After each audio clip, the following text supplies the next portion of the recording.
Have you ever wondered why you can teach your dog a behavior and they do it so well, and then you go to show it to somebody and your dog acts completely brain dead, like they have total amnesia and they have no idea what you're talking about, you just get a blank stare? Or maybe you've taught your dog that certain behaviors are not acceptable, and you've provided a consequence for that, but then they do it again and you can't understand why and it drives you nuts. Well, you're not alone, and we're going to explain all of that to you today. Welcome to Off Leash and Unfiltered. Trigger warning, I'm Kati Pepe, delivering the truth in dog training.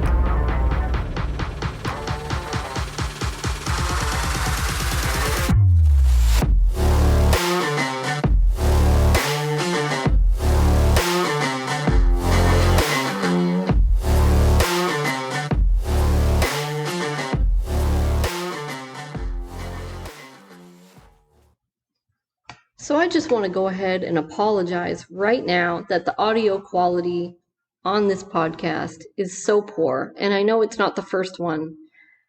I forgot to plug in my microphone. Rookie mistake. So I apologize. The next one will be better. I promise you. But as a side note, it's very punishing because I've recorded this podcast now 3 times.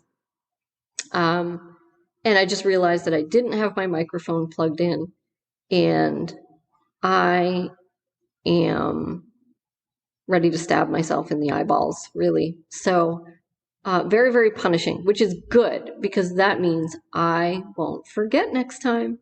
That's how that works. All right, guys, I hope you enjoy the episode. Hey everybody, welcome back to another episode of Off Leash and Unfiltered. I'm Kati Pepe, owner of Diamond Canine Dog Training here in Biddeford, Maine. We specialize in e-collar training, both for off-leash obedience and behavior modification. So helping people stop all of those unwanted behaviors like barking and jumping, and more serious stuff like leash reactivity, resource guarding, separation issues, even fearfulness and all that stuff. And we also do puppy training. So that's who we are and what we do. And this podcast is brought to you as our way of sharing everything we know, everything we see, say, and do, everything we talk about with our customers with you guys, so that the information is there for those that are looking for it. A lot of this information is very, very hard to find because the internet is just full of garbage and lies. And so we're very, very passionate about being open and being honest and talking about the truth every day. And unfortunately, there is a culture right now that just has a really infantile sort of philosophy on life, an infantile worldview. And, it's thought that corrections are bad and punishment is bad. And the fact is, those things are 100% healthy and necessary for behavior to take shape in a functional manner. So if you're going to function properly in society, there does need to be negative consequences attached to behaviors, right? I'm sure you can think of a bazillion things that if you did, there would be a negative consequence for that. And there might be things we want to do that we don't do, and that's why we don't. It's because we wouldn't be able to tolerate the consequence that would then follow. So that is normal and healthy, and without that, you have chaos, right? Complete chaos. But anyway, let's dive in without further ado. So I want to talk today a little bit about how your dog learns, because we can go over, and I have lots of videos on how to teach behaviors, right? If you go to our Facebook, Instagram, YouTube, that sort of thing, all kinds of videos on how to build obedience behaviors. And we will talk about that super, super briefly. Obviously, this isn't the right place for me to teach you how to teach a behavior with your dog. You're better suited to watch a video where I'm actually working with a dog. Makes a little sense. But if you understand how your dog makes associations, then you can be very successful taking that knowledge and applying it in any scenario, really. So knowledge is power. So you need to understand how that's happening. But even more importantly, on the backside of that, you need to understand what needs to happen for those associations to stick. And I have a really funny story about my own dog and I love telling the story. I tell it to my customers. It's funny because most dog trainers, I think they want they want people to think that like their dog is like perfect and really well trained and super well behaved. And my dog is well trained.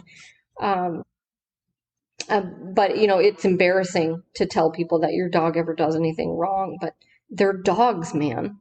Like they're dogs, right? They're not robots, and we don't want them to be robots. I hear that all the time. Of course not. Nobody wants their dog to be a robot. But that means occasionally, or more frequently, your dog is going to do things that you don't like, right? But it's a hilarious story, and I think it will really sum up what we're going to talk about, really illustrate what we're going to discuss today.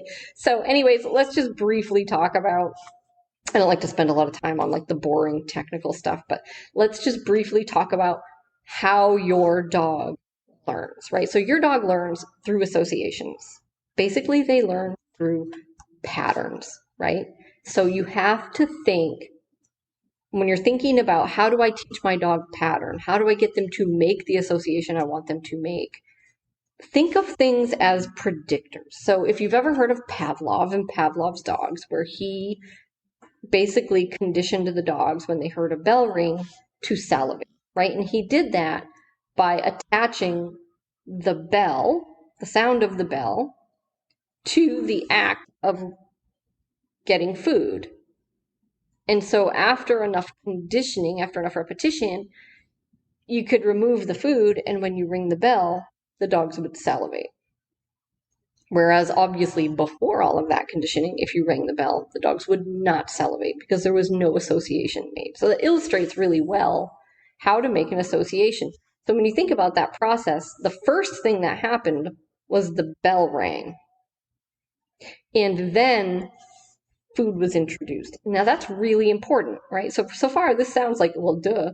But when you really think about it, if he rang the bell while he was introducing the food, right? If the food appeared actually before the bell rang, that association probably wouldn't have been made. So the order of operations is actually really, really important.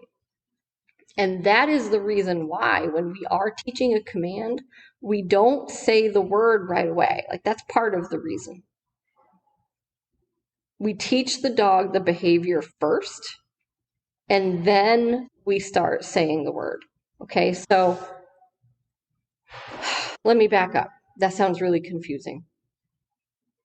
When we're teaching a behavior, once we get to the point where we want to teach the dog a word, okay, so say I want to teach my dog sit. I am going to say the word sit, but I'm not doing anything. I'm not showing them food. I'm not moving. I'm not pulling on their leash. I'm not doing anything. I'm just saying the word sit, right? Because that has to be the first. If I'm trying to make an association with that word, then that word needs to stand alone without anything else really going on, so that they actually hear it, and then we can show them what that predicts. Okay, again, think about predictions.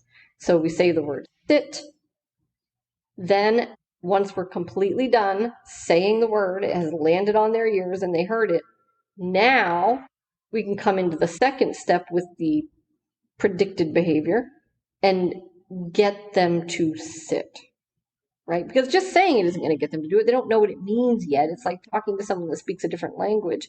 You can say it as many times as you want to and as slowly as you want to. It doesn't mean anything. So we say the word, we say it once, and then after that, we're going to get the behavior of sitting, right? It might be holding food over their head. It might be pulling up gently on their leash. It might be stepping into them with our body language. But whatever we have to do to get them to do the behavior. So now we have the word sit, predicts, butt on the floor, right? And then we can get into markers too, where it's like the second the dog puts the butt on the floor, we say yes. and then that predicts a food reward. And ideally, again, I don't want this to turn into a long technical discussion about obedience training. We have videos for that. But ideally, you've already conditioned the dog, just like Pavlov and his bell, that yes predicts food. Yes predicts food. I actually prefer to use a clicker instead of the word yes, but a lot of people just use the word yes, and that's fine. So yes means food, right? So you teach sit, then behavior. As soon as you get the behavior, yes, and then that predicts food, right? So it's all just a series of predictions, right? And so you can get your dog to make as many associations really as you want them to be effective. Okay. All that being said, that's like the basic outline of your dog making associations, right? So timing is important, right? Once your dog makes an association, you can actually increase the amount of time in between the initial predictor and then the thing that it predicts. For instance, like we said, yes predicts food, right? In the beginning, we're going to do yes, food, yes, food. But you can actually stretch that out. And so now you can say yes, you can wait a few seconds, give food. Say yes, wait a few more seconds, give food. Right? And so your dog can absolutely learn that yes predicts food, even if it's going to be a while before it comes.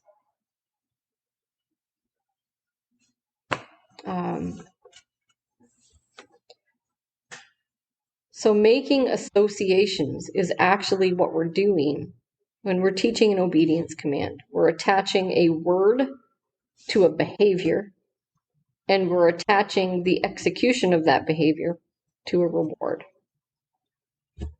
Which sounds really simple, but most people aren't really efficient with that process because they don't understand the importance of timing. So, for instance, when we say sit, we shouldn't be already holding the food over the dog's head, right?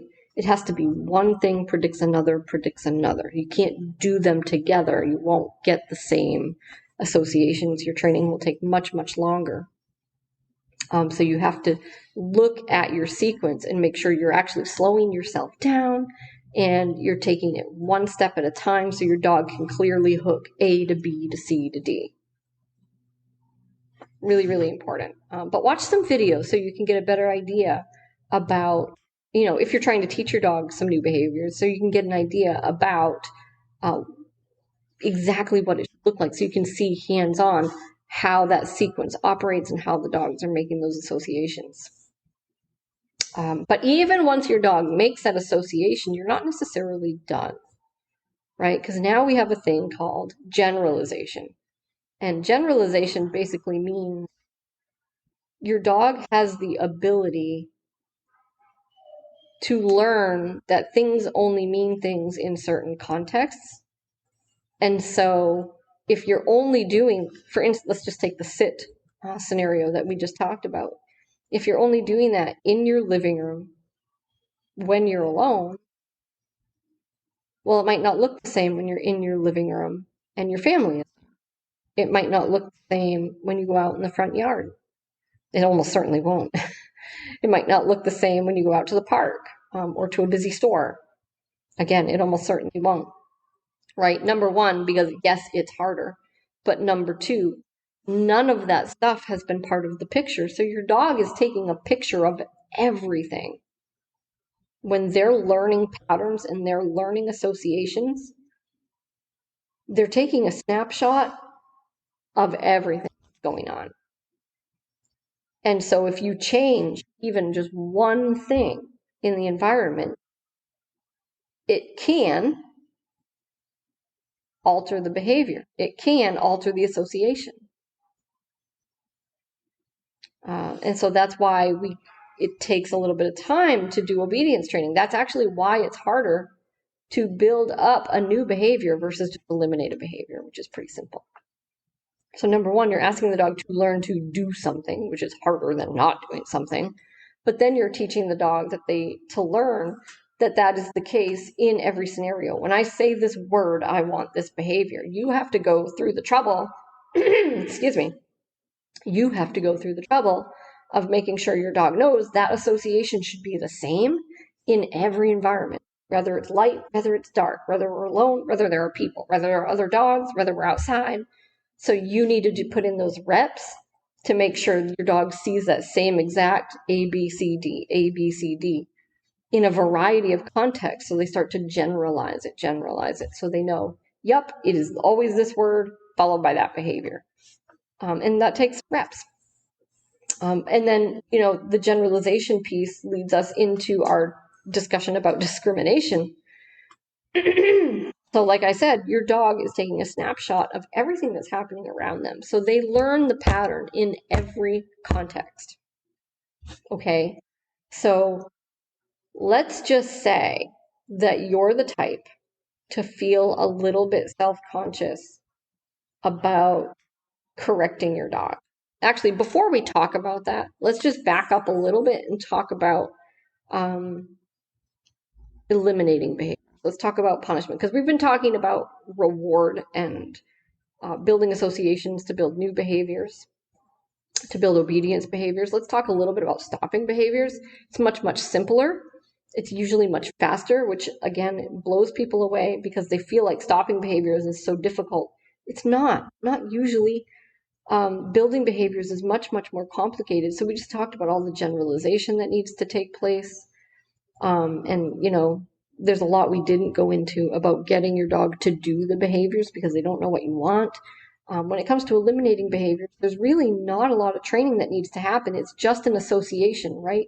There's this behavior your dog does, and you're just going to attach that to something negative so that it becomes really uncomfortable to do that behavior, and then they just don't do it anymore, right? So we're not asking them to do anything fancy, and that's why it's so much easier. We're just making the behavior uncomfortable. Behavior goes away.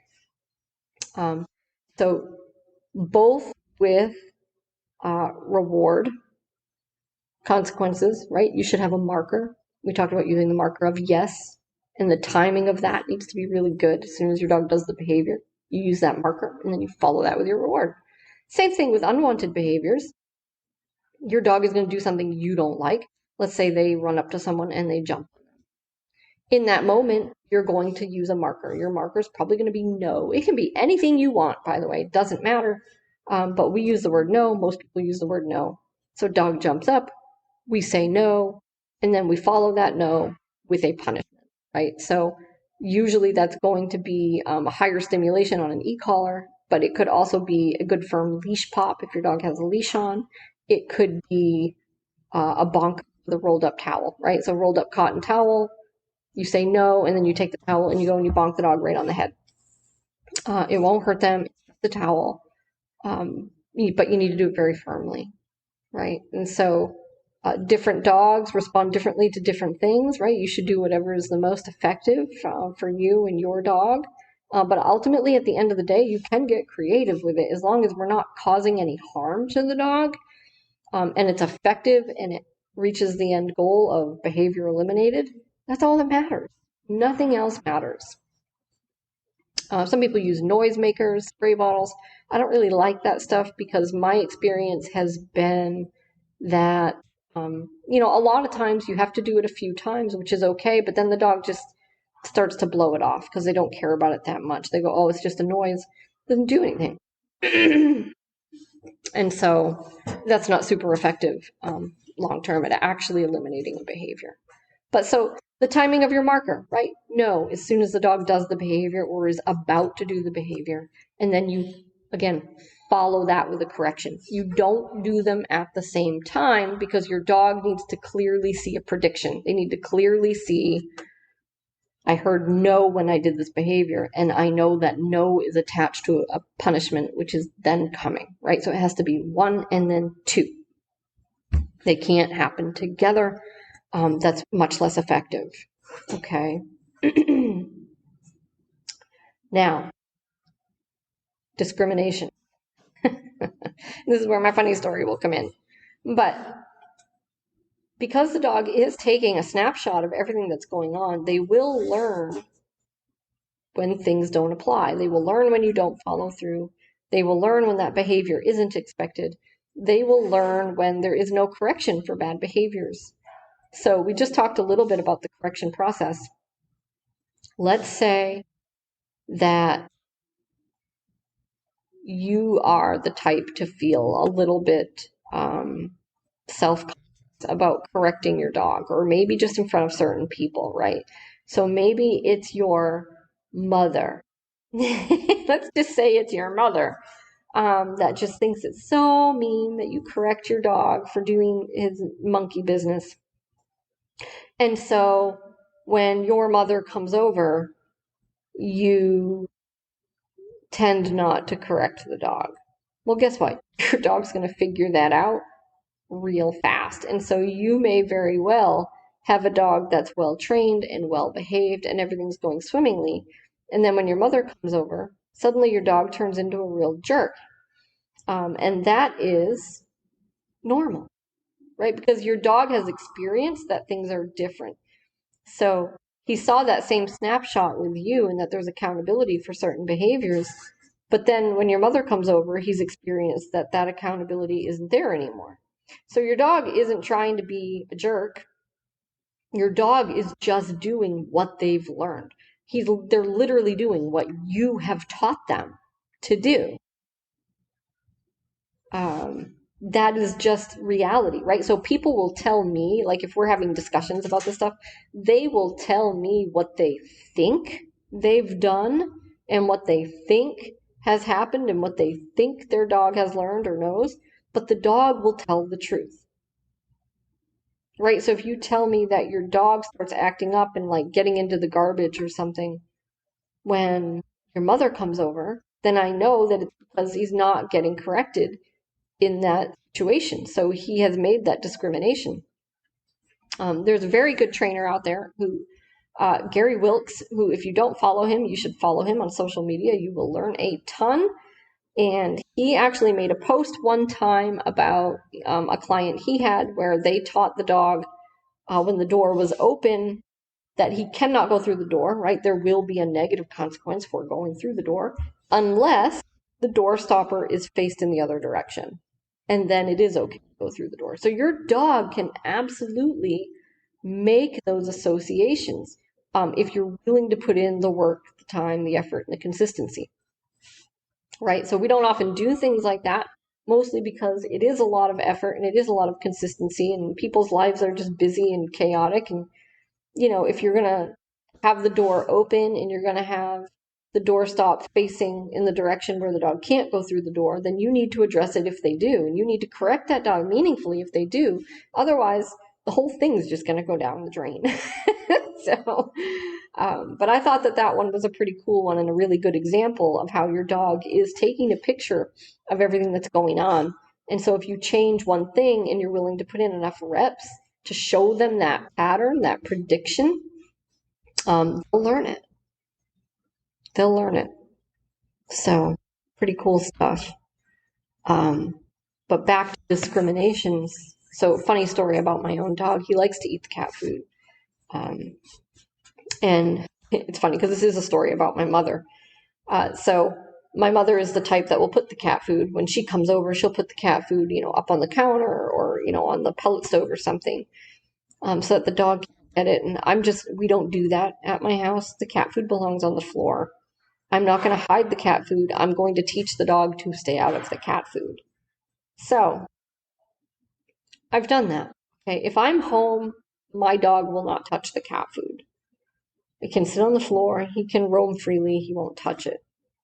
The next step was I taught my dog that when I leave, he still can't touch the cat food, right? So I hid outside in my mudroom. I set up some cameras. I have a little baby monitor.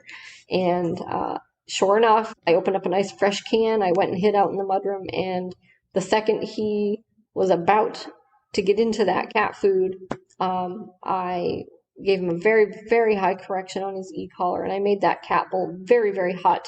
And I just want to point out real quickly for a second here that that's important, okay? If you want something to stick when you're not around, you better make it special, okay? You better make it really, really meaningful. Because here's the thing, if you don't, okay, if you come in just high enough, all right, great, fine, do whatever you want, but at some point your dog is going to give that another go again. They're going to give that another try, and they're going to find out they can still just eat it, right? And so it's not going to work. What's going to happen, even if it works for a little bit, it's not going to stick. So if you want something to truly stick, it needs to be more meaningful, right? And that's true across the board, right? The more meaningful the consequences are, the more valuable they are, whether we're talking positive or negative, the more likely that thing is to stick. Okay. But especially like if we're talking about something that we want to stick when we're not around, right? So when your dog gives it another go, you know you're not going to be there to see it.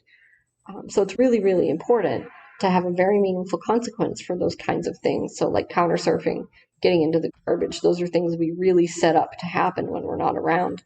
And we use really, really high consequences because also those are things that could be dangerous too. So, could save your dog's life. But we want that to stick. And we know there's a chance we might not be around when the dog does it. So we need to make it count. All right, so I head out in the mudroom and I made the cat bowl really, really hot. And it worked, right? He ran away from the cat bowl. And now I can leave him roaming for 8 hours in the house by himself when I'm not around. And he doesn't touch the cat food, guys, still to this day.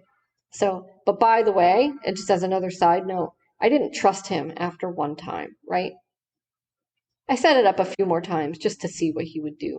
And it stuck. And I recommend, even once you know you can trust them, still just periodically set it up and check, right?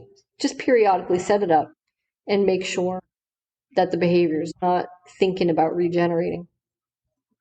But I can leave him home alone all day. He doesn't touch the cat food, and that's great.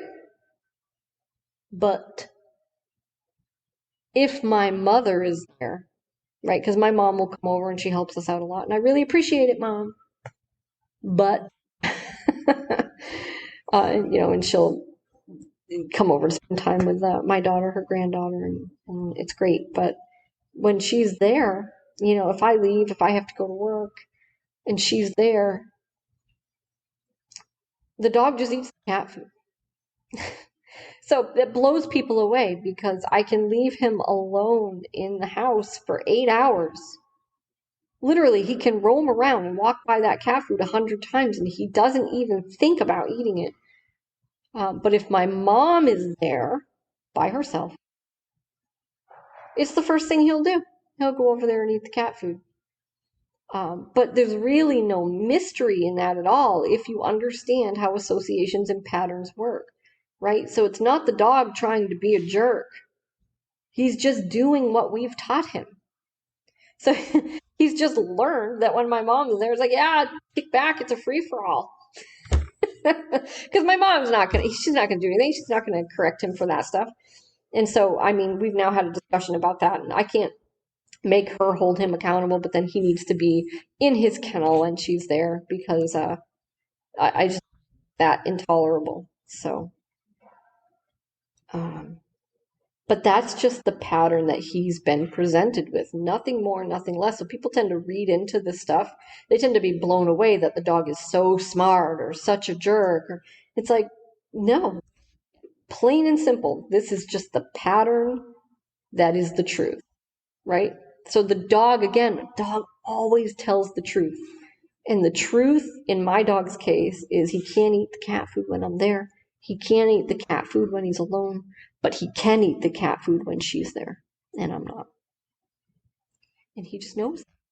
So your dog will discover these patterns. They will make discriminations. If there are certain times where there's no accountability, you can fully expect your dog to take advantage of that because that's just normal. It's just normal. Your dog, again, is the master at discovering whatever the pattern is. And so for that reason, like if you are the type to, and I'm not, by the way, I will light my dog up like the 4th of July with my mother there. It doesn't matter, but it's when I'm gone and she's there. And that's when he's learned that there's no accountability. And he'll be a total monkey too. He'll steal stuff out of the laundry. I mean, the first time she told me this, I'm like, are you sure you're talking about my dog? I couldn't even believe it. I mean, I could believe it because nothing surprises me, but it's just, it doesn't even occur to me that that stuff could happen because I just never see it. Never, ever, ever.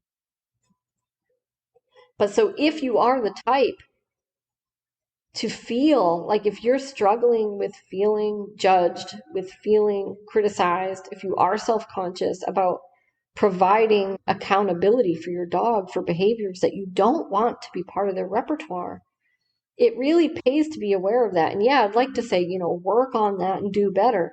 But easier said than done. And some people never will. So the other thing you can do is to at least be aware of that, right? So you don't put your dog in those situations and you don't give them the opportunity to find out that pattern or to rehearse those behaviors, right? So if I don't feel comfortable correcting my dog in front of people or in front of a certain person, and I know they have behaviors that they're going to do that I don't like, then I'm just not going to put my dog in that situation, right? If I'm not comfortable shocking my dog in front of Aunt Lulu, then I guess I'm never going to do anything with my dog and Aunt Lulu.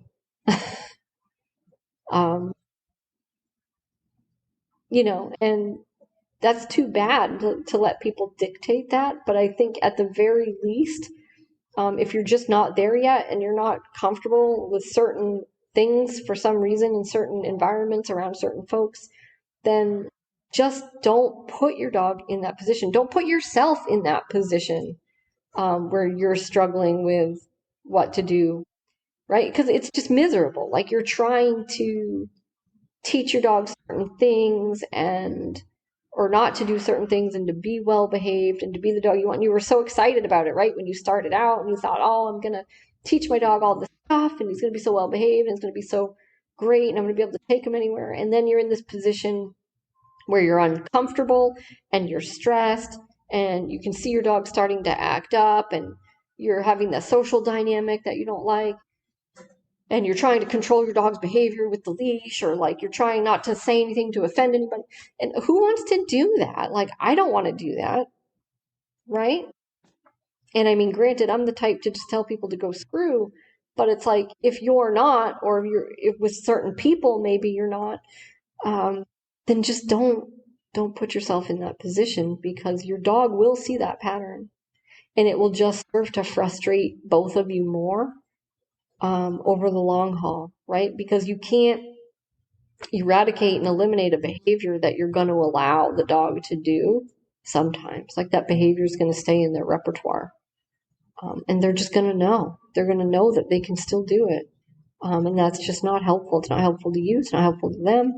It only serves to muddy the waters. And who wants that? No one wants that. But I thought that story would be good to share because people find it absolutely mind-boggling. But again, it's really not. When you think about how dogs learn, he's just telling me these are the associations, these are the predictions.